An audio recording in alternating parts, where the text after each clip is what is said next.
a little bit of background then onto what Material Focus have been doing in relation to vapes over the last few years. An update from our colleagues at the Department of Environment for Food and Rural Affairs, the Medicines and Healthcare Products Regulatory Agency, the Environment Agency, Trading Standards, and last not least, the Office for Product Safety and Standards. And then we'll kick into the Q&A session. So firstly, you may not know who we are, so I'll introduce our organisation. We're an independent not-for-profit, and we have a mission to save valuable, critical and finite materials from going to waste, hence our interest in vapes, and we'll give you some more context as to what has been going on there. Together with partners, we want to transform the UK's e-waste system, so we're very much focused on electricals and getting people to fix, donate, sell and recycle them for the good of people, our economy and the planet. And we are funded through the UK WEEE regulations, which has a thing called a compliance fee, which producers have the option to pay if they don't meet the collection targets set by the government. So what are we doing on vapes? So research that we've done over the last 3 or 4 years, and our most recent research revealed that 13 vapes are thrown away or recycled incorrectly every second. And that's a huge number when you scale that up. E-waste as a whole is one of the fastest growing waste streams in the world. In the UK, we're buying 13.5 million vapes per week. Of course, this number would have changed since we last did the research, but this is the last official nationally representative research that we have. And as part of that research, that 13 every second is scaled up to 8.2 million vapes a week being binned or littered. And many people are inadvertently recycling vapes in their curbside or household recycling bins as well. So it's not just binning and littering, it's incorrect recycling. And the batteries inside vapes can cause fires if damaged or crushed. They are causing fires if damaged or crushed. Increasingly, we're getting reports from local authorities, waste management companies, where incorrectly discarded vapes and other electricals with hidden batteries are causing fires on fire trucks and at waste and recycling sites. Littered vapes are also harmful to wildlife, to land and to waterways, and they contain valuable resources too, not least steel and lithium and copper. And we need all of those resources for the smart and green tech future that we're aspiring to. So it's a waste of some of the most valuable resources in the world at the moment that's going on with this incorrect disposal of vapes. And we're also starting to see the rise of new models that will skirt the definition of disposable vapes in the ban, and that's things like pods and big puffs. And we're seeing a lot of adaptations of models live at the moment in advance of the 1st of June ban. All vapes are recyclable. That is an important message that needs to be out there, but they can only be recycled if they go to the right place. But up to 80% of the material within vapes can be recycled. The remainder of it goes to energy from waste, but we don't count that as recycling. We focus on the material recovery. And 10,000 EV batteries worth of lithium are thrown away every year based on the current stats. So the 3 sort of key takeaways that I want to leave you with here, and that is that producers and importers have a legal responsibility to finance take-back of vapes for recycling. And frankly, they haven't been doing that. Vapes have been lost away for those who are a bit nerdy about the WEEE regulations, they've lost away in category 7, toys and leisure. We'll have an update soon on how a special vapes category is being introduced, and that may finally lead to vape producers and importers paying their way and their share of trying to tackle these major challenges that are being posed by the products that they are putting on the market and frankly are profiting from as well. Retailers and distributors. So vape sellers and distributors also have legal responsibilities, and they are to take back customers' old vapes for recycling and also to tell their customers that they offer this. So not enough retailers are taking back. It's starting to get better, but far less effort is going into telling consumers that they can take back their vapes than is going to marketing and selling them. And we would hope that that will change as people start to take their responsibilities and sellers start to take their responsibilities more seriously. Again, you'll hear a bit more about that as well. And the other angle in here is consumers. It's people who are, of course, disposing of their vapes incorrectly. So we need collectively as a nation to have all vapers aware of their options available to them. The fact that there is an environmental cost and challenge associated with the use of single use or, not many use vapes, that there are better environmental options out there, but also that they should never, ever bin or litter their vapes, and they should always recycle them. And that applies to any type of vape. And to help you, obviously, this webinar is part of the support that we're giving to the industry. But we've also put together a briefing paper for retailers, producers, and local authorities that synthesizes all the various bits of guidance and different legislation out there, many of which you will hear about straight from the people who are delivering those, with the responsibilities that they have to administer and regulate the system. So that's available. Links will be included when we mail this out. But if you are in doubt, just search vape briefing paper material focus and it'll turn up on Google.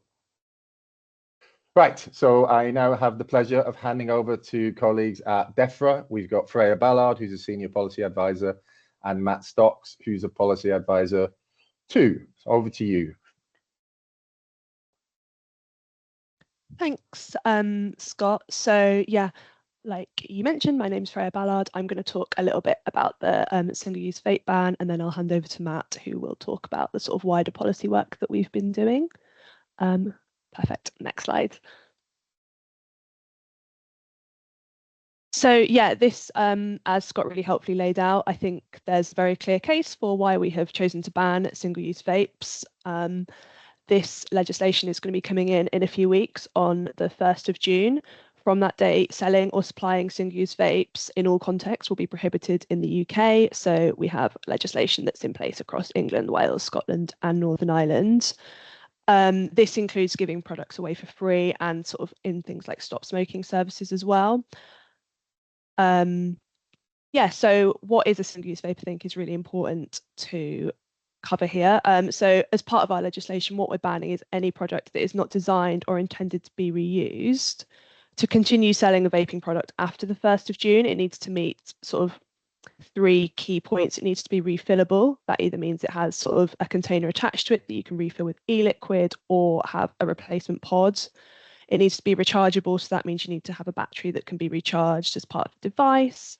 It also needs to have a replaceable coil as part of its rechargeable definition, so that can be either replaced separately or as part of a pods-based device. Importantly as well, products need to have all of these parts available for sale separately. That doesn't necessarily mean within a retail situation, but if you buy a product that has replaceable pods, but those pods aren't available for purchase, that will still be an illicit product. Are we allowed to go on to the next slide? Perfect, thank you. So this is just a quick slide on what businesses sort of should be doing at this point. As we're aware, we're quite close to the 1st of June now. So basically, the aim is to have all products and stock sold through by the 1st of June. Most businesses and retailers should hopefully have stopped purchasing new stock of single-use vapes by now. And you should aim to have these sold through within the next couple of weeks. Products that are available, products that you still have in stock after the 1st of June should obviously be removed from shelves. They should be separated from products that you are selling, and they should be removed and sort of separated, ready for disposal. Next slide. And yeah, as part of this, we've got further guidance that's available on gov.uk for businesses that goes into the specifics of the definitions, recycling, sort of your obligations, things like that. We'll have a little bit more detail there.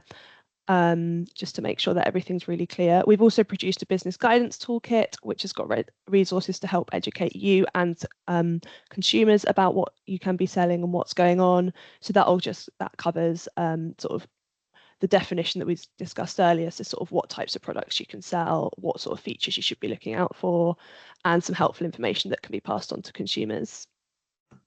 I'm now going to hand over to Matt, who's going to talk about the new vape category. Yeah, thanks, Freya. Hi, everyone. So I'm Matt Stocks. I'm a policy advisor at DEFRA, as Scott mentioned, and I'm looking after sort of the more general implementation of the WEEE regulations. So as Scott mentioned, the WEEE regulations kind of basically give producers and importers of electrical equipment financial obligations around recycling the products they place on the market when they become waste. Vapes obviously fall under the definition of E, as outlined in the WEEE regulations, so they are covered. That means that the manufacturers are responsible for financing their share of the costs. And even though, the single-use vapes will be banned and that's going to come into force, as Scott mentioned at the beginning, there are lots of other types of vapes that are still going to be available on sale on the market and going to be coming off as waste. So clearly, we still need those sort of end-of-life costs to be apportioned fairly The way the WEEE regulations work is they currently divide electrical equipment into sort of 14 different categories. So you've got everything from large domestic appliances all the way down to sort of lighting equipment. Vapes at the moment, they don't have their own category, which essentially means that we as government, we can't actually give producers a kind of a direct financial obligation for them or collection target for them. So that means that they're kind of not really being fairly financed at the moment. So what we're doing in government is we're going to introduce an SI, which is a statutory instrument or just a piece of legislation, which is going to create a new category specifically for vapes in the regulations. And that will mean that basically vape producers will, from around about August this year, will need to start reporting vape data in this separate category to the Environment Agency.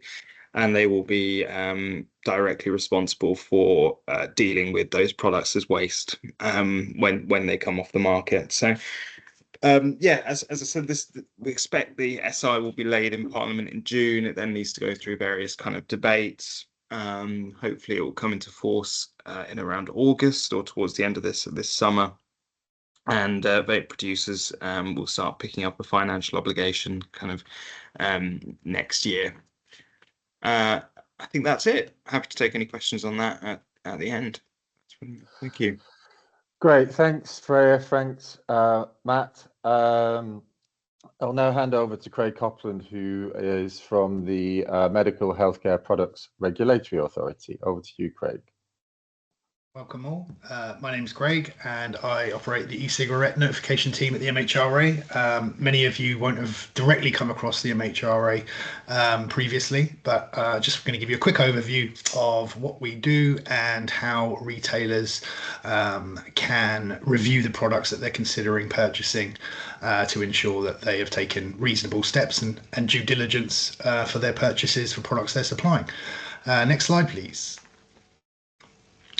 So the MHRA are sort of the first point of contact for products coming onto the market. We review the technical data behind those products, assess them against Regulation 31 of the Tobacco and Related Products Regulations, and should those products comply, we then we publish that data on our website, and the product can then legally be supplied in the United Kingdom.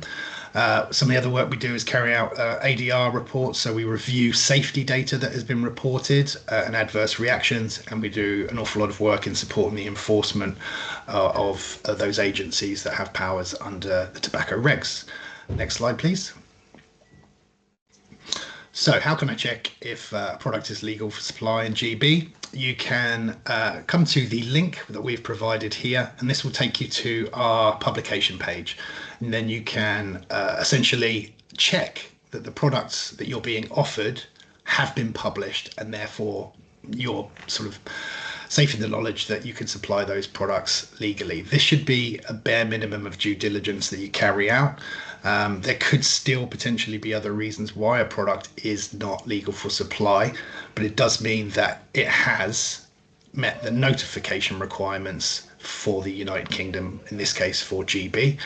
The best thing to start your searches on is the unique identifier for a product. There is no legal requirement that this information is on the packaging, but almost all all producers are putting this onto their packaging. So you can simply take the ECID that's listed on the packet, put it in the top category on our website, apply the search, and if it is past the requirements of Regulation 31, it will appear. It will give you the date it was notified, the date it was published, and you can feel secure in purchasing those products for supply. If it doesn't have an ECID on it, then we'd recommend looking at the submitter name, brand names, and other information that's on that product that you can also search by. And just to make it you aware that disposable products will be removed from this page as of June the 1st. Now, if you're an NI, we have a slightly different link, or if you are looking for products that were legal before Brexit, then we have a second area for that. If you could, next slide, please.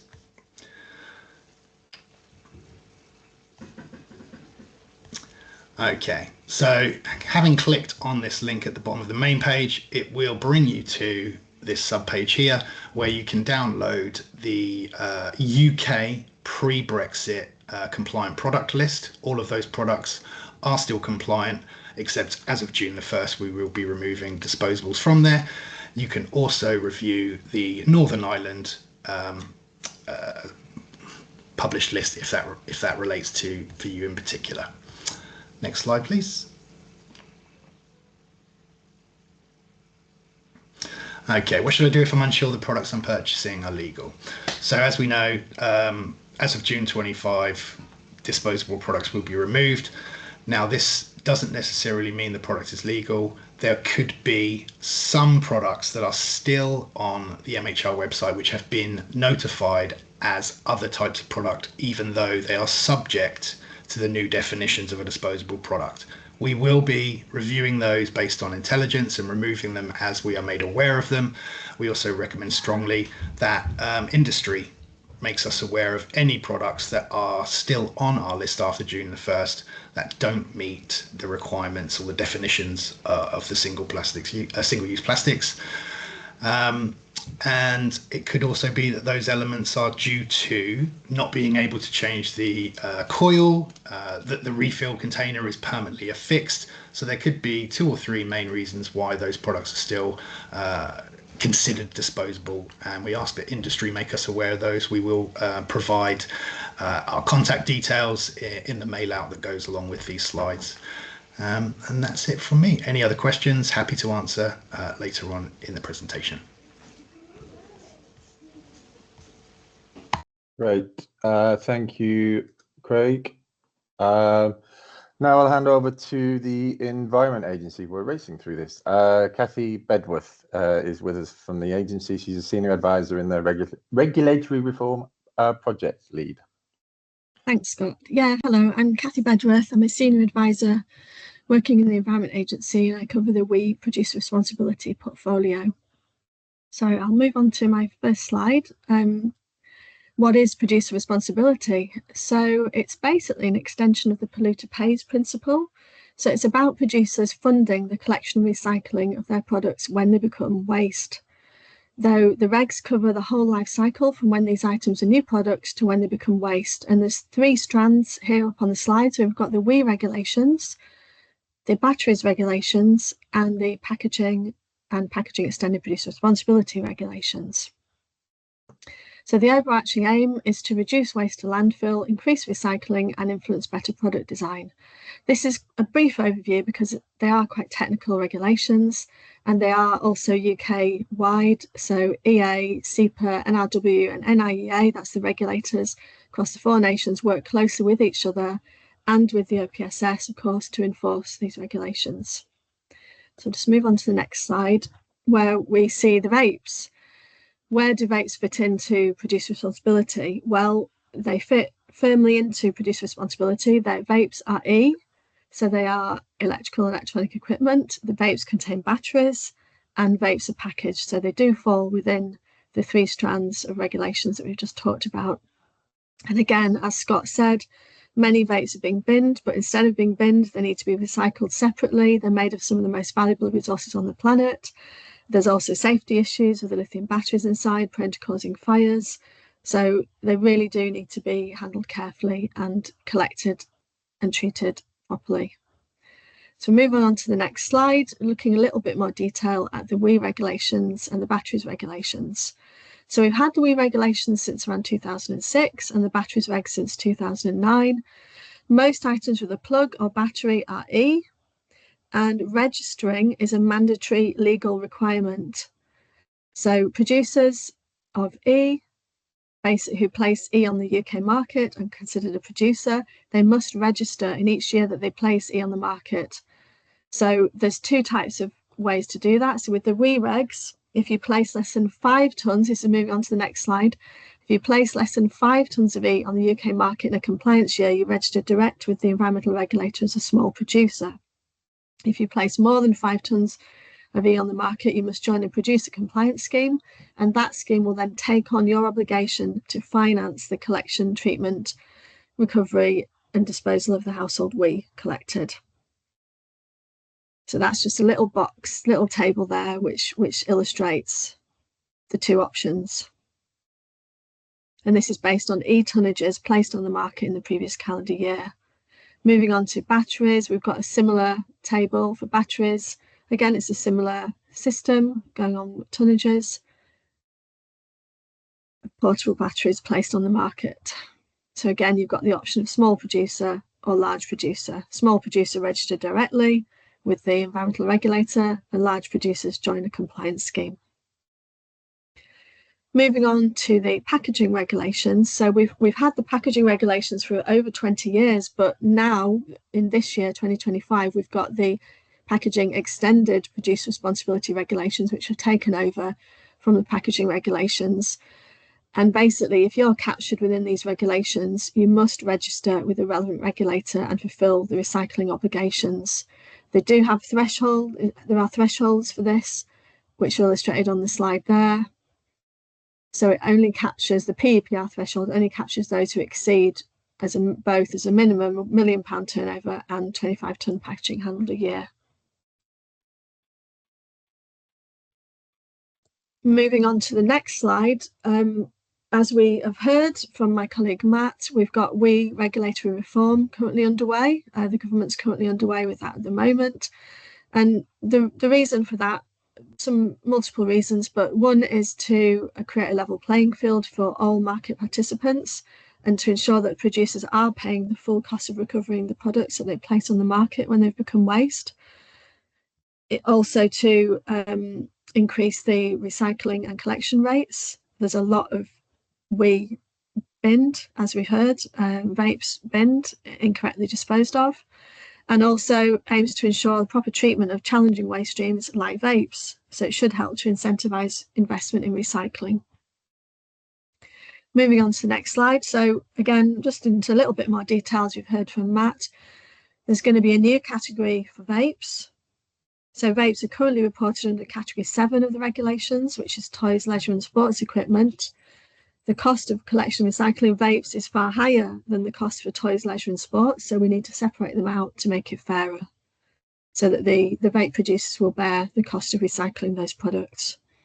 There's also going to be, just on another note, there's also going to be new obligations for online marketplaces, and we're potentially anticipating further potential reg reform once the Circular Economy Task Force and strategy come out in due course. So there's a lot going on in this space. The final slide here is helpful guidance links. There's emails and links there to web pages for contact details. Thank you.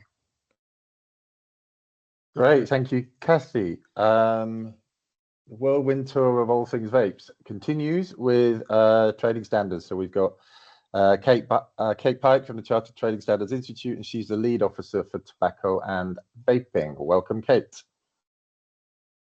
Oh, thanks very much, Scott. I am going to talk probably less about the environmental requirements because obviously Freya and Cathy have covered those, but more about all of the other things you have to remember as a vape producer or supplier. I'm probably not going to tell you anything. Well, I hope I'm not going to tell you anything that's a surprise, because you should already know your obligations in terms of being a vape producer or retailer, and this is not new, but it's a good opportunity to remind you. And a lot of the questions that we're getting from businesses about the single-use vape ban are around, do I still need to comply with everything else?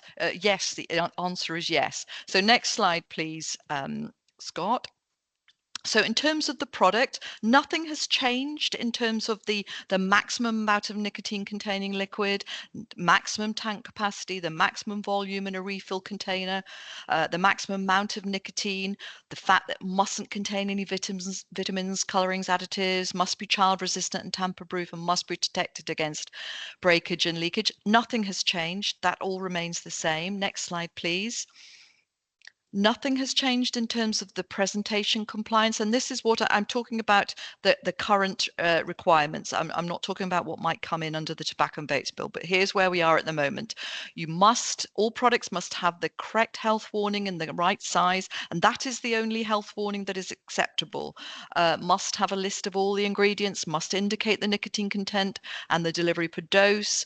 the batch number and advice to keep out of reach of children. It must not suggest anything is less harmful or has any health or lifestyle benefits or contain any offers. Next slide, please. Everything also has to comply with the requirements for the classification, labeling and packaging of chemicals if it contains nicotine. So there, for nicotine above certain levels, nicotine is classed as a hazardous substance, as you know, and therefore has to contain certain warnings on the packaging. So those haven't changed. Those still need to be on the product going forward. Next slide, please. So questions to ask yourself to assess compliance. So as Craig has highlighted, have they been notified? Have you completed your annual report to MHRA? Are the tank and the liquid and container, are there the maximum legal requirements there? If they're not, go back and have a look at it again, because these are the things we will, as trading standards, be looking for when we're enforcing. As Freya mentioned, the product has to be refillable, rechargeable, and have a replaceable coil. Are the replacement parts separately available? Are the vaping products that you are producing or selling, are they child resistant and tamper evident? Is the labeling compliant? I have mentioned some of the key issues around labeling. Go back and check the legislation though, because make sure you're complying with everything. Does the product contain any ingredients other than those that have been notified? Again, go back, have a look at what you're supplying and make sure they're not. The traceability information, we need that on there. It needs to be clear. Don't just put some random post office in there. We need a proper traceability information. If you've got a trademark, have you registered it? And are you using somebody else's trademark by accident? These things are really important for you to check. I know you already know all of this, but it's a good opportunity to remind you the questions that you might want to ask yourself. And of course, moving on to the next slide, Scott. Have a think about, are you complying with the restrictions on advertising of vape products? Obviously, there are clear things that you can and can't do. Just make sure you're complying with those. Is anything you're doing an unfair commercial practice under the Digital Markets, Consumers and Competition Bill? We used to call them CPR, Consumer Protection Regulations. But are you doing anything that could be considered unfair? Are you making any misleading statements? Are you omitting information that you need to provide? And of course, most importantly, am I taking all precautions to ensure I don't sell to under 18s? We're really clear that the ban on single-use vapes is an environmental law designed to reduce the detriment to the environment. But I think it's more widely thought of as a potential to reduce the attractiveness and availability of vapes to children. I'm not sure it's going to achieve that because it was never intended to, but certainly that's what the media would like us, and the MPs would like people, general stakeholders would like us to try and prevent sales to children if we possibly can, and that is something that we need to think about. For all businesses need to be thinking about whether their products are attractive and available to children, and how to ensure they're not. Next slide, please. I've just listed there lots of potential information for you, and if you wish to contact the lead officers for vaping and tobacco at the Chartered Trading Standards Institute, that's our email there. And handing back to you, Scott. Thank you. Thank you, Kate. We've now got the final speaker, Bubbly Sandhu from the OPSS, Office of Product Safety and Standards, who are the ones who are the organization who regulates the retailer take-back requirements. Over to you, Bubbly. Thank you, Scott. So I'll be covering the distributor obligations in accordance to the WEEE regulations. I'm taking that people are already familiar that the waste electrical and electronic equipment is short for WEEE. So it is a legal requirement for businesses that are selling EEE. And considering the time, I'll probably take a bit of time on this then. So OPSS is part of the business and trade. We enforce the regulations on behalf of DEFRA. We are a national regulator and we cover the whole of the UK. As I said, the WEEE regulations applies to all businesses selling electrical and electronic equipment to UK customers. The word distributor, and I think people get confused on this, is that I'm not a distributor because, you know, in the regulations, retailers are classed as distributors. So if you're looking at the WEEE regulations and you see distributor, that actually is referring to you as a retailer, and it covers how you need to comply as a retailer. Now, this applies whether the business is selling in stores or online or both. Okay, you have as a distributor, you have obligations and you need to comply with the WEEE regulations for take back. The aims of the regulation is to reduce the environmental impact through recycling and reduce the mining of raw materials going forward, as mentioned by my colleague Cathy and Craig. Slide 2, please. Next slide. Yeah, brilliant. So there are 3 key areas you must meet to be compliant with the WEEE regs. First one, you must have a process of take back. This is where customers must be able to bring back their old EEE when they purchase a new one. This is regardless of make, model or brand, and if you sell it or not. So even if you don't sell that model, you need to offer take back. Secondly, you must have information in store or online saying how you do this and include the crossed out wheelie bin. This can be posters, struck cards, staff knowledge that they have the training at the point of sale, and also on your web page if you sell online. You must record what you take back as part of your record keeping process. And this is very important because these records need to be retained for a minimum of 4 years. There's a template available on the OPSS website if you're not sure how to record it, and you can download that template yourself.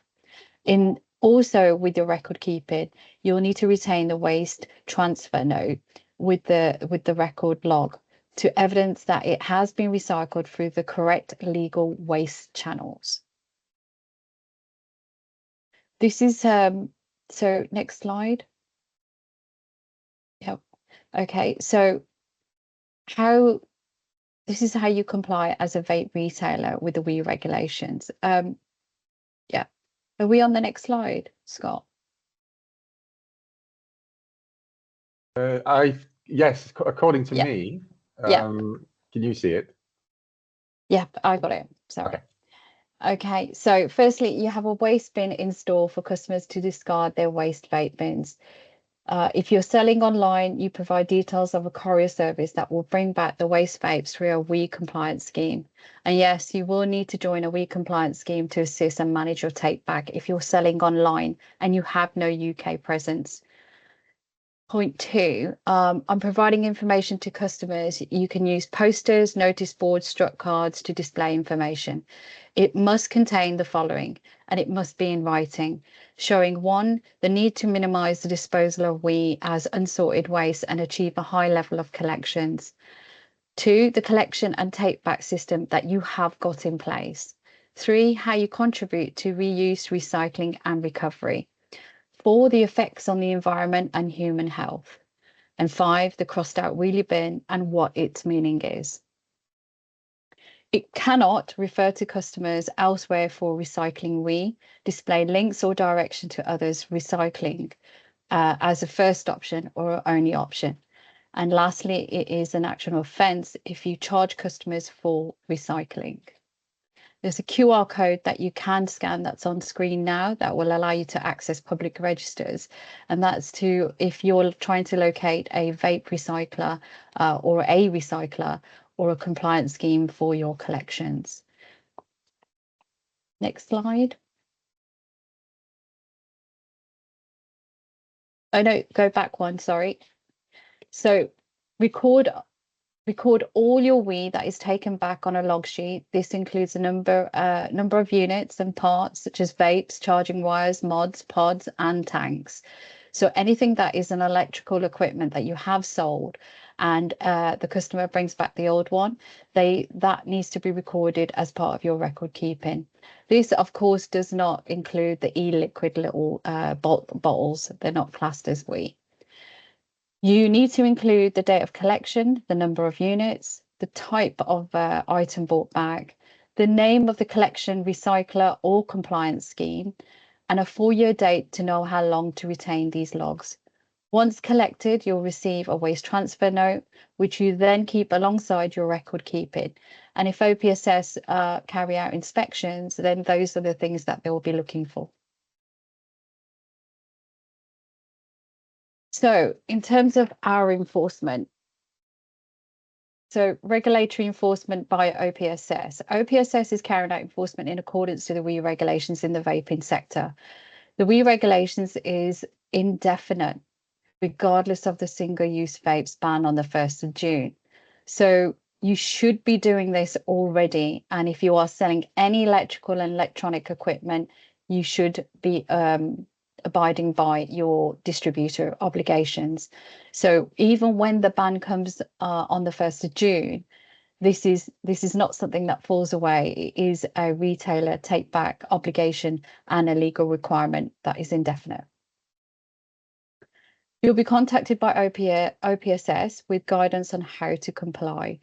Inspections will take place by OPSS in the coming months nationwide. Trading standards officers will also make observations under the WEEE take back and share these details of non-compliance with OPSS, who will investigate. Failure to comply, but have worked with a large part. Sorry, there is a failure to comply, and the failure to comply will result in an enforcement notice or prosecution and an unlimited fine in court. So that was originally set at 5,000 2 years ago, but now has been changed to an unlimited fine. We have worked with industry in a large part of the industry with stakeholders, and we have seen that there's been a keen willingness to comply and to meet your legal requirements. We are here to support and assist you in this process, and you have any questions, or you just ensure you can email us on that email address that's on screen now with any queries that you have or you need support. There is also an how to comply vape a video for vape retailers. And you can scan the QR code on screen, which will give you step-by-step guidance and link you back to all the regulations that you need to be aware of. Thank you.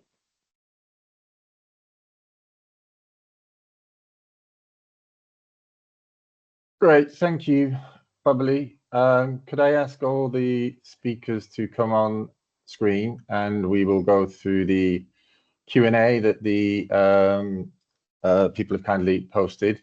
Thankfully, the Q&A does a sort of ordering based on if people have voted for them. So if there is a question that you particularly like, then do vote for it and we can get to it in due course. One thing I want to say before I forget is to thank Neve McBride from my team for coordinating this and getting this all together. And do bear with us on this, because we're not a Teams organization. We had to actually get Teams specially for this. So I'm driving Teams for the very first time. But what I'll do is take the questions and then maybe point to someone from the panel who hopefully is best placed to answer it. If they're not, and I've frozen you a sort of poison chalice, I apologize, it's not deliberate. And then you can hand it back to me straight away. So we've got a question from Mark Watson of Oxfordshire County Council. Is the retailer who sold the refillable vape legally obliged to also sell the refills, or do they just need to be available from a source such as online? Who's that? Kate, is that one for you? I think, Freya, have you got a view on that?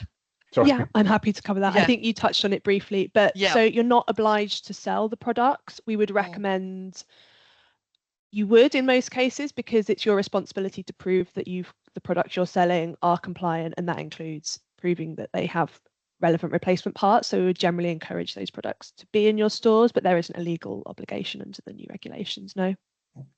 Okay. Just if I may, Chair's privilege. One of the things that we're concerned about, the material focus is, or focused on, is the consumer behaviour. And you know, we've seen 4 or 5 years essentially throwaway culture associated with vapes, and we are very worried that when we're seeing these new models adapted that look very similar to the old models and are not that dissimilar in price point, if we don't have a step up in retailer to take back and communications around that, we're worried that that existing behavior is almost locked in. So that's just something that we will be focusing a lot on in the future, is trying to break that behavior.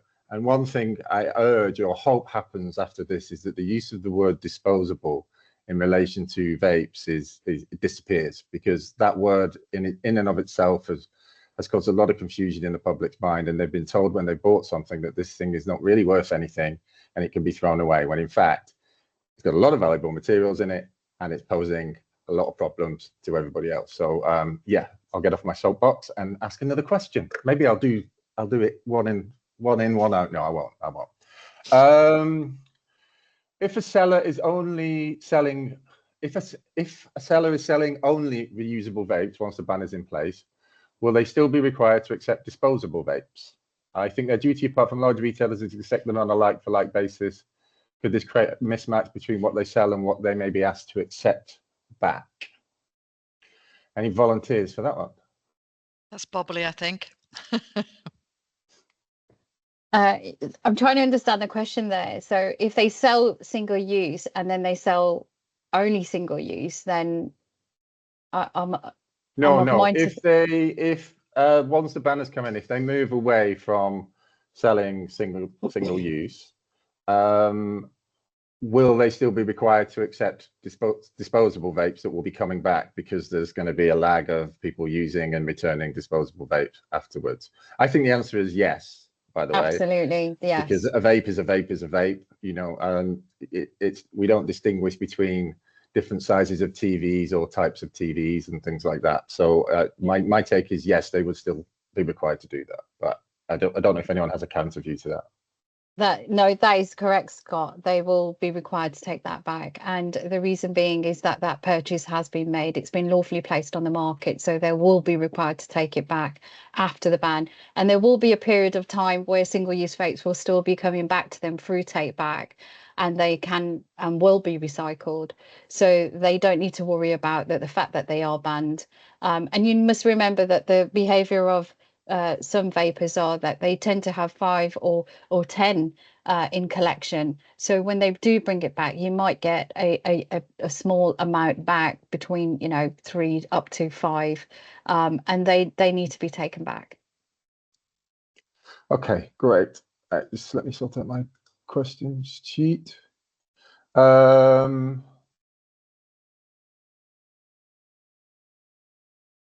Bubbly, if the liquid bottles are not classed as good question. What is the disposal route for those, particularly those still containing liquid? Well, the classed as hazardous substances. Yeah. So because they're classed as hazardous substances, you will need to contact a recycler, but you wouldn't be offering take back on those. That would be the responsibility of the customer to make sure that they take it back to their local recycling centres.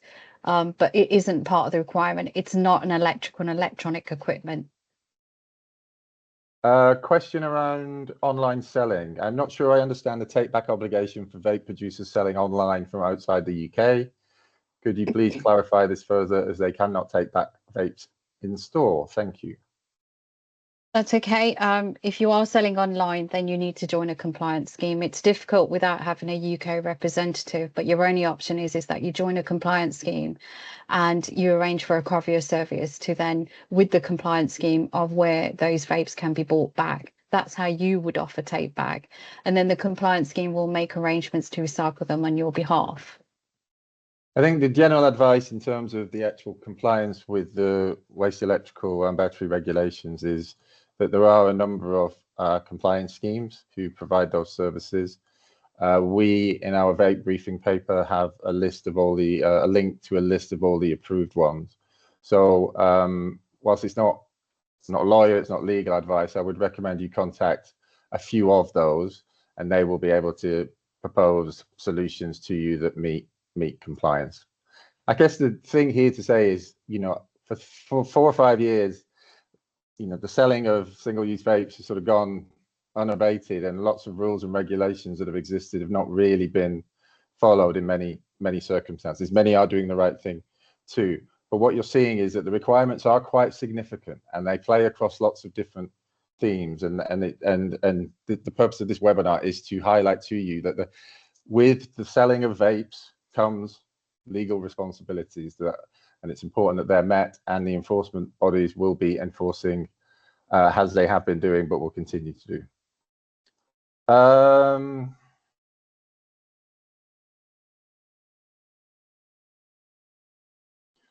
We have schools, commercial properties, and housing management companies that are finding fly-tipped confiscated vapes and are struggling to find outlets to recycle these. Can you advise of the recommended approach for recycling these, and who is liable for the costs? That is a very, very good question, and it is very challenging.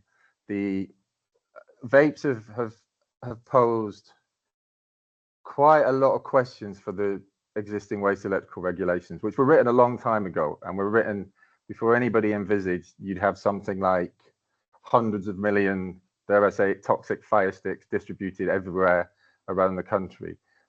The system needs to sort of catch up to that. Local authorities now do have a backstop through the what's called the vapes producer balancing scheme, but for waste currently as it stands, for waste management companies and other companies, it's very difficult for them to access the system, and I think that's a challenge for the waste electrical industry as a whole.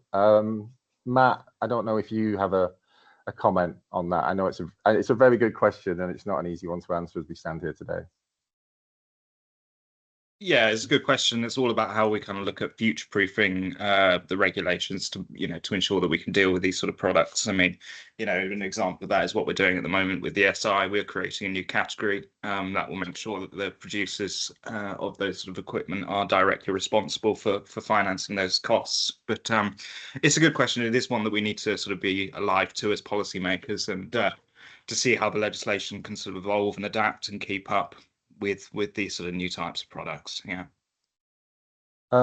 Thanks, Matt. Question for Kate. What is Trading Standards' view on big puff or devices that have a 2 milliliter reservoir volume with a 10 milliliter liquid refill attached? You and I've discussed this a few times, haven't we, Scott? Trading standards, so the legislation that dictates that I talked about before, product compliance, the tobacco and related products regulations is the main one, does specify that the maximum of 2 ml of liquid in the tank and 10 ml of liquid in a refill container. And certainly at point of sale, those would need to be separate. They cannot be connected. That would make a 12 ml tank, and so at point of sale that would not be legal. But after sale, we have seen a number of products where after sale, I think that some people call them extended use. Scott, you referred to them earlier as big puff disposables, where after sale the 10 ml refill can be attached to the 2 ml tank and refill the tank effectively. At the moment, those, if they comply with all of the other legislation, as in there's no leakage and it's a safe connection, it happens after point of sale, the consumer has to do something to connect them, then we believe that potentially they do comply with the current regulations. Obviously, after the 1st of June, a vape needs to be refillable, rechargeable, and have a replaceable coil. So many of them won't comply, but there are new products that are coming along where there's potential for the so-called big puff products to be compliant. But as I say, the key issues are at point of sale, 2 ml of liquid in the tank, and the 10 ml separate in the refill. And after the 1st of June, refillable, rechargeable, and with a replaceable coil. So that wasn't my view. So do I think they're good or not? I think that those products were introduced, I think, as a response to the illegal products, which tended to have more liquid in the tank, and the products were introduced by the legitimate industry to compete with those, but also comply with the legislation. And I personally thought it was quite an innovative and response to an illegal market. But as I say, they're going to be illegal again, so we'll have to see what happens.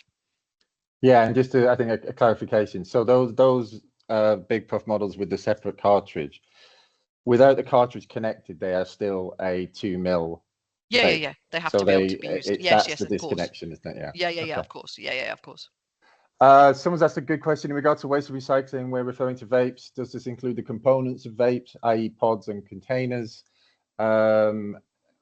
Pods are in. They are waste electrical equipment. They require electricity to function. Coils would be in there as well, so any replacement coils. But as we said earlier, the containers themselves, so even in those big puff models, strictly speaking, those containers are not waste electricals. That said, when they're connected, it's almost impossible to disconnect them, so they're very likely to come back with the vapes when they are returned. Bubbly. Just to add to that, Scott, as well, that if the coil comes separately with no electrical component, then it isn't classed as EEE, and you won't need to take that back. But if the coil is inside the refillable pod and it comes together, then that is classed as EEE.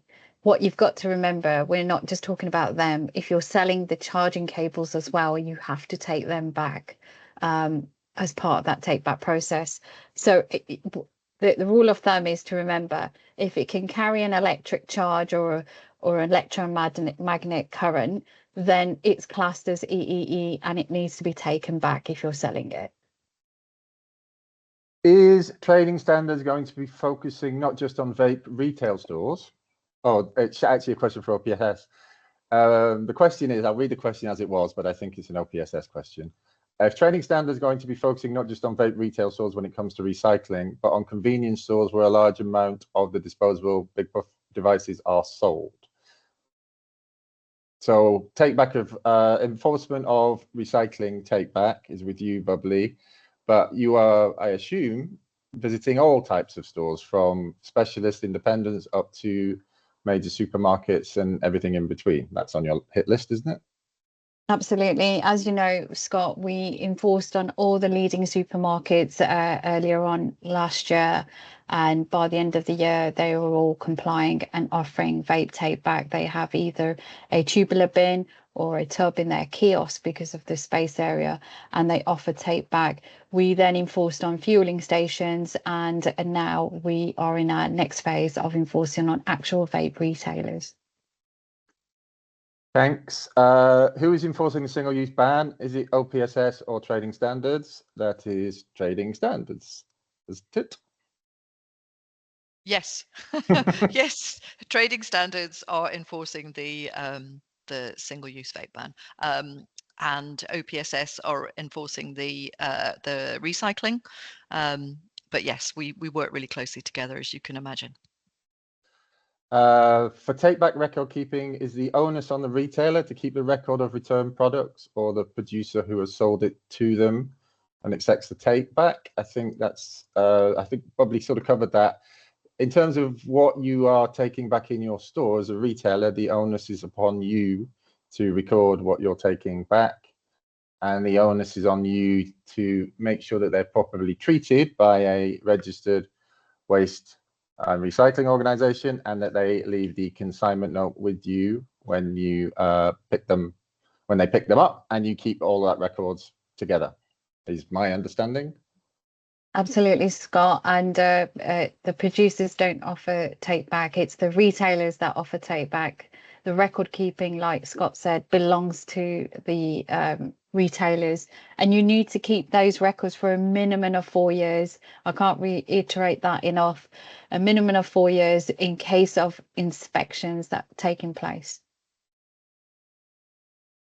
Question: as an importer of electrical vapes from China, are we responsible for? I resisted the temptation to do China in a Donald Trump voice then, by the way.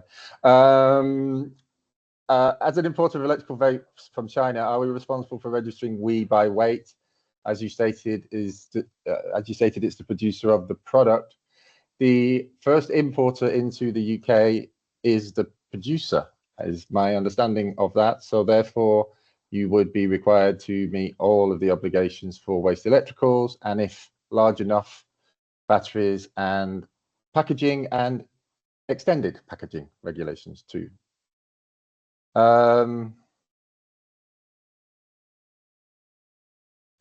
Tricky question here. I'm not sure of this number, but I'll read it as it's been given to me. It is estimated that 40% plus of single-use vapes on the market are illicit stroke illegal. It's highly unlikely that they will sign up to the take-back scheme or any of the related requirements. How will this be enforced effectively? One for DEFRA, I think. Sorry, you're on mute, Freya. Yeah, sorry, I was just going to say, can you repeat the first half of that, just so I can... Yeah, so it's estimated that a large number of single-use vapes on the market are illegal, and ergo, it's very unlikely that they'll be signing up to take-back schemes. It's very unlikely that they'll be signing up to any legal requirements, let's be frank. How might that be enforced effectively? What can we do, or what plans are there, if any, to look at the management of illegal vape selling?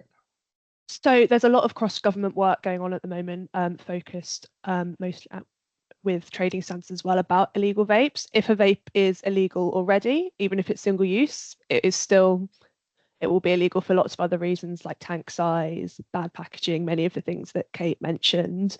I might pass over to her to talk a bit about that work, because I think she's probably the best person to discuss that with. Yeah, so shall I come in there, Scott? Yes, please. Okay, so somebody mentioned 40% of single-use vapes currently illegal anyway. As of the 1st of June, 100% of the single-use vapes will be illegal. The cross-government work has obviously considering how the agencies work together, but also the significant investment in trading standards, which has been announced, involves new fresh trading standards officers being trained up right across England. We've also got funding at ports and borders for a sort of an increase in activity at ports and borders, because these products come in from overseas, to try to reduce the amount actually getting into the country and getting onto the shelves.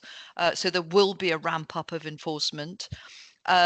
The other thing I would note is that there's legislation going through Parliament at the moment, and Craig and I discuss this all the time, that there's a tobacco and vapes bill going through Parliament. Ministers have introduced a single-use vape ban to try to reduce the detrimental impact of vapes on the environment, but without a shadow of a doubt, they're concerned about vapes generally. If you, businesses, want to have a legal vaping market in future, we really, all of us, and it's not a trading standards responsibility, it's all of our responsibilities to try and ensure there's a legitimate business out there. So don't, as retailers, stock illegal products. Don't, as distributors, distribute illegal products, because all you're going to do is lead to stronger and stronger regulation. And I think you would hate to see really robust restrictions. There are not a few people, and Scott might be one of them, who might turn around and say ban all vapes, and if that's not what you want, you need to support this by making sure you're stocking legal products which comply. You comply with the take back. You try to reduce the detrimental environmental impact of vapes, and you don't sell them to children. You've got the responsibility there. We step in with people who ignore their responsibilities, but we're not there to carry out those responsibilities. That is your legal responsibility. If you want to sell these products, you need to comply with the law.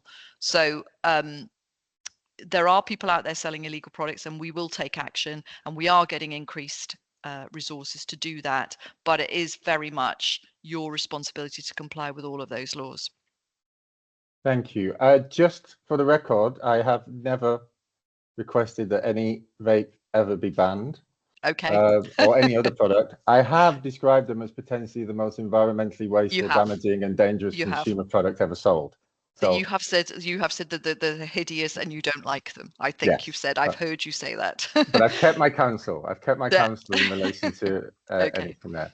This is this is a challenging question for lots of reasons, and I think it's a fair one. This next one, which is around what happens. What's the situation if you have legitimate producers, importers, and retailers who are only supplying compliant legal products, and you have illegal vapes coming back to the store?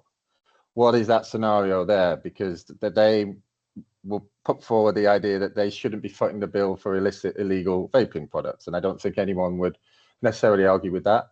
I would add to that, though, as an industry, you've been going around for 4 or 5 years not paying the bill, and that's been being paid by lots of other people, but by the by. But what are the thoughts of anyone on the panel around that? This situation that we could have where it's a lot of illegal vapes coming back in stores, and are the stores able to, are they legally okay to reject illegal vapes for take back, or are we just hoping that just washes through? Any thoughts on that, anyone? Are you just going to leave me hanging? I've raised a really challenging question and you just leave me hanging. That's not what we agreed, team. That's not what we agreed. I thought Kate would jump in there, so I'm more than happy to jump in and say that the retailers have to take back what's brought to them, and I suspect that many retailers of vapes are not actually checking what goes in their bin. And I've seen I've seen vape bins since Bubbly's been out there fighting the fight. I see vape bins all over the place in Sainsbury's. I don't see them in convenience stores. I don't see them in vape stores, but I do see them in like your big supermarkets and so on. There's nobody standing by that bin saying, "Oh no, you're not allowed to put that one in because it's illegal, and you're only allowed to put a legal one in there." I don't know if you've come across that, Bubbly, at all. Yeah. So, well, one of the things that I do get asked is it on a like-for-like basis? And my answer to that is, how many of you are going to stand over that bin and check if the vape is compliant or not? And the WEEE regulations clearly stipulate it's regardless of make, model, or brand. So it won't matter. The fact that you offer take back, that's where you're fulfilling your legal obligation. So you will be taking back all types of vapes, and with the ban coming, the single use one will be banned, so they will be coming through your system. I can't see how practically, like Kate said, anyone is going to be standing over the bin, and how retailers are know so much about what is compliant and what isn't. So what I will say is, practically and hygienically, and to avoid contact, because they are pieces that are in people's mouths, is that just have the bin in store and allow the customers to come in and discard that waste vape. There is no need for an actual count of it, because you can eat when it is the point of collection, the recycler will weigh it anyway. But if you take a guesstimate, because their bins are clear anyway, you can take a guesstimate and put that down as number of units. We as OPSS, the enforcing authority, will accept that a guesstimate was taken, because we'll compare that with the weight by the transfer note. So I think practically it's just about having the bin in store, like you do with the battery take back bins. They're all in the stores. People come in, drop their batteries in, and they go, and that's that. If you're going to remain rigid about whether a customer is bringing it back on a like-for-like basis, which is up to 28 days, and the receipt is a proof of purchase, what's going to happen is, how many of your purchasers actually take the receipt? When we buy normal, when customers buy cigarettes, how many of them take a receipt for that sort of item? So what we're saying is, to avoid any sort of arguments or debates when people are discarding it, and that you don't want to put the customers off so that they report you to us as well, is just allow the bin to be there. In a cool and dry place, that is, obviously, and allow them to discard it, regardless of it being illegal, a different brand, a models or brands that you don't sell. Just allow them to discard it. One of the things we're doing with the small bit of campaigning we can do on that, and just this is actually a really important point. The vape industry has made no contribution whatsoever to material focus or recycle your electricals. We've carved out some space to talk about this because it's so visceral and it's so clear a challenge. But there is an opportunity, and if the vape industry really engaged in producer responsibility, there is a real opportunity to leverage the stuff that we do. We've got 1 million new users visiting our website every year to find their local drop-off points to reuse and recycle all of their electricals. We're building up profiles across socials and all those things. So there's a real opportunity if there's genuine engagement and financing and people meeting their obligations. So despite the sort of joshing a little bit earlier, if you're a legitimate industry selling legal electrical products in the UK, then part of the role of material focus and recycle your electricals is supporting responsible business. So there is a route where you can do this.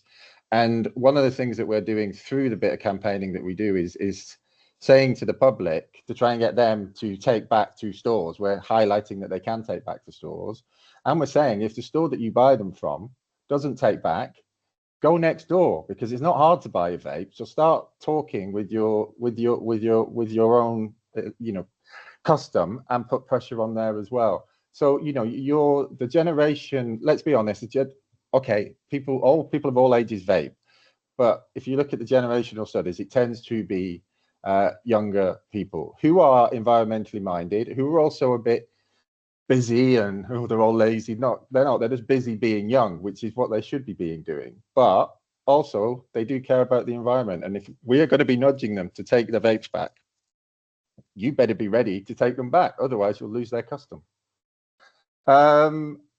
There was a question, and maybe we'll finish up a little bit early, but there was a question there. Maybe it's a good question for everyone on the panel as a final question, which was, has any analysis been done of what the environment looks like post the disposable ban?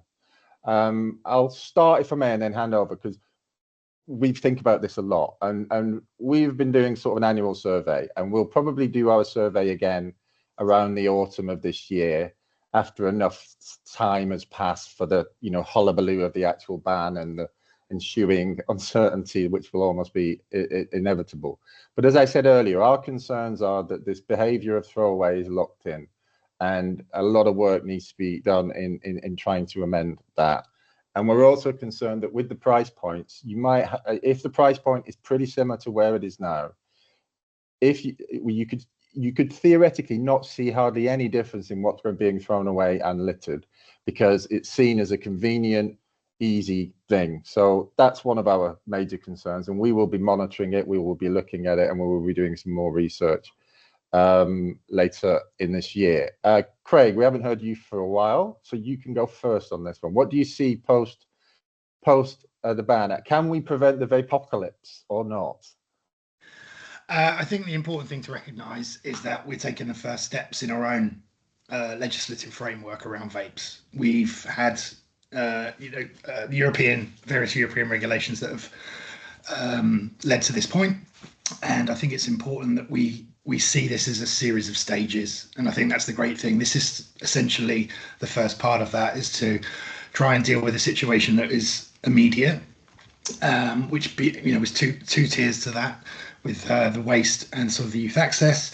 What we need to do then is take the tobacco and vapes bill and the legislation that will be created from that, and use the various elements there to continue to refine and shape the future, so that by 2028, 29, we've put in place a series of regulations that put controls in every area that are far more effective, such as waste management, the design of the products to enable better waste management, potentially retail licensing, obviously giving far better controls to local authority about what's happening in the retail spaces in their areas, the product regulations, which will probably be replacing TRPR. So we have, 4 or 5 kind of key steps along the way in the next 4 or 5 years. And I think it's the opportunity that we take now to adapt, create and fulfill and fill in the gaps that we have, and using those pieces of legislation. Obviously HMRC are coming in.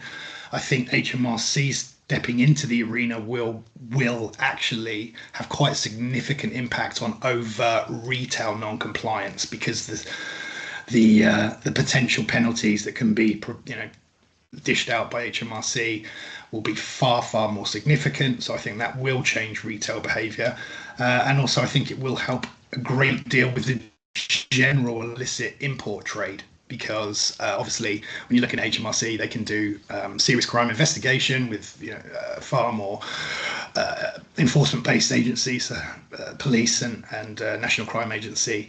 So I think we're at the start of something where we really have an opportunity to shape what we want for our country, and I think we all need to be involved in that. We all need to fulfil the consultations. And I've spent more time on this answer than my presentations. Apologies, move on. Thank you, Craig. Cathy, any thoughts on the post-ban world? I think just the fact that we are the government's bringing forward this new category for vapes is really great news. The fact that we will now have the vape producers correctly funding the collection and recycling of the vapes, which hasn't been the case up to now, will drive hopefully investment in the recycling of these vapes, which at the moment is hand dismantling in this country, which is quite resource intensive and costly. So yeah, I think that's really a great step forward and one to build on. Thanks. Guys at DEFRA, you just got praise for the Environment Agency. Does that happen very often? I don't know. Thank you, Cathy. Oh, we have a very good relationship. Do you want to go first, Matt? Or Yeah, I mean, I think the key point for us is, in terms of creating the new category for vapes, is to look, more widely at other products as well that are coming onto the market, like fast tech. I know, Scott, you've done a bit of work on fast tech, and just for us as policymakers to be a bit alive to, similar products that might come in the future that we didn't quite anticipate would have such a large environmental impact, and just how we can sort of react to that with legislation, which we have done by creating this new category, which will make things fairer. We have introduced the ban, but of course there is a bit of realism. We know that producers of these products are going to, of course, find ways of innovating their products to make them legally compliant. So we're aware that vapes are not going to disappear, and that's fine. There are sort of health benefits to it in terms of giving up smoking. So there's no, but yeah, from my point of view, I think it's just all about how we can react to these kind of products coming onto the market. Yeah, I'll hand over to Freya. Yeah, I think those are all really good points. I think the ban is a helpful first step. I echo, Scott, your concerns about behaviour change. I think that's something we're really sort of keen to monitor and see what we can do in that area, as we've had sort of several years of consumers being used to a product that is fundamentally throwawayable. And I think that's sort of maybe where we should be looking next from the policy side. Thank you. Kate. No, I think as the previous speakers have covered, I think it's the first step. It's going to be a challenge, I'd have to say, from a trading standards point of view. I don't expect it's going to be an easy ride, and I think we'll have a huge amount of requests for us to actually carry out enforcement as the ban comes in. Hopefully, the people on this call, the legitimate business, will comply as quickly as possible. And the other thing is, I absolutely understand that we're concerned, everybody's concerned that consumers will just treat the new products as disposable. But actually, I think industry should be given a huge pat on the back for developing innovative, attractive products so quickly that do comply with the ban, that do give us the opportunity to reduce the detrimental impact on the environment. And, you know, it sort of says a lot for how innovative, adaptive and responsive the industry can be to new legislative requirements. So although I do think it's going to be an enforcement challenge, I do believe that industry have really stepped up to the plate. I would say, as other people have said, is that they haven't really, even legitimate industry hasn't done enough in terms of recycling, hasn't done enough in terms of offering recycling. We go into vape retailers all the time, and even responsible, legitimate retailers often say to us, oh, I haven't got a vape bin because it's a fire risk, or it's unhygienic. Well, it sort of doesn't really matter what you think. You have to have a vape bin.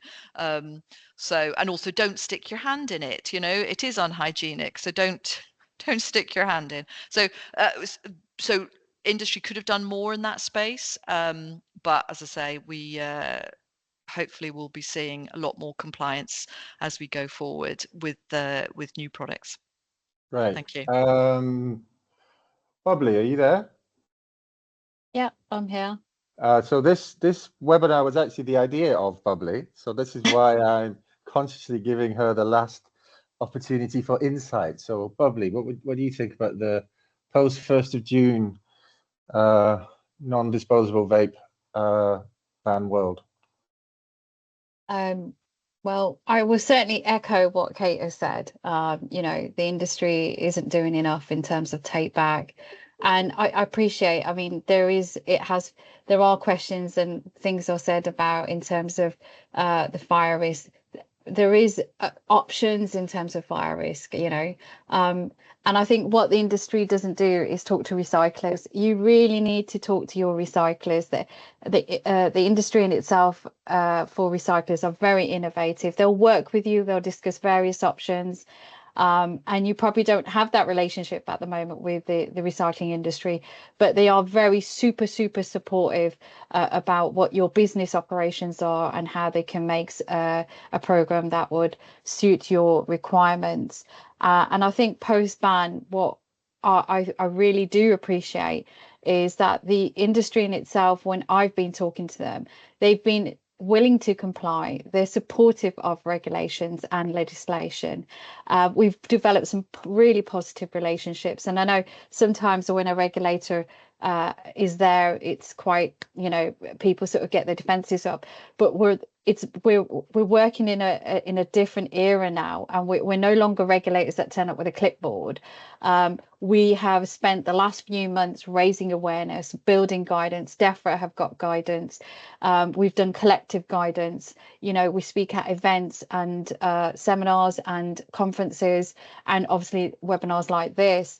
So we're raising that awareness with the industry, and there's no excuse post-ban that you're not offering take back. One of the key areas that I would like the industry to know and understand is that I've never before seen agencies work so collaboratively together. And I think everyone that's on this call, all the other agencies have worked, and we have meetings and regular updates. We share information, so there won't be anything going amiss, and we're keen to work with you, not against you. So that's the message I would like the industry to be made aware of. And if they need support and guidance, whether it's now or post-ban, the information I know that is going to be available on your website, but you can visit each agency's website and you'll know that we all have very similar information, and we'll support guidance from our partner agencies so that you can have information all in one place. So post-ban, I think I'm going to look at it as a positive with all the work that we've been doing, and we steer away from, not that we're shy of it, actual, being stern or enforcing it, because I think the industry has been positive so far. Great, thank you. So I'll give you all a few minutes back, enough time to put the kettle on and get a cup of tea early. Thank you to Craig, to Cathy, to Kate, to Bubbly, to Freya, to Matt for speaking. Thanks again to Neve McBride, who did a lot of work behind the scenes, but we wouldn't have been able to get this together without her. And thank you to you all attending. I hope it was informative. I hope you have more confidence now in what is happening, what needs to be done before and after the ban. As Bubbly said, there's no shortage of information and support and guidance out there now. So please take advantage of that. Whilst there's a big part of me that would love never to have to talk about vapes again, I suspect we will be continuing to talk about them. But let's try and talk about them in a way that where we can together cumulatively see progress being made as well, because it feels, yeah, that's then where we can start building on it, because it is a real opportunity to do our bit to protect the environment, to protect valuable resources, and to support, you know, the UK economy, and to stop losing these valuable materials. So there's lots of really positive reasons to take these legal obligations seriously, and of course, as Craig mentioned, there is more regulation and legislation and guidance to come to knit this all together. So I'm sure we'll be back again sometime soon. Thanks again to everybody. Take care of yourselves and have a good rest of the day. Thank you. Thanks, everyone. Thanks, Scott.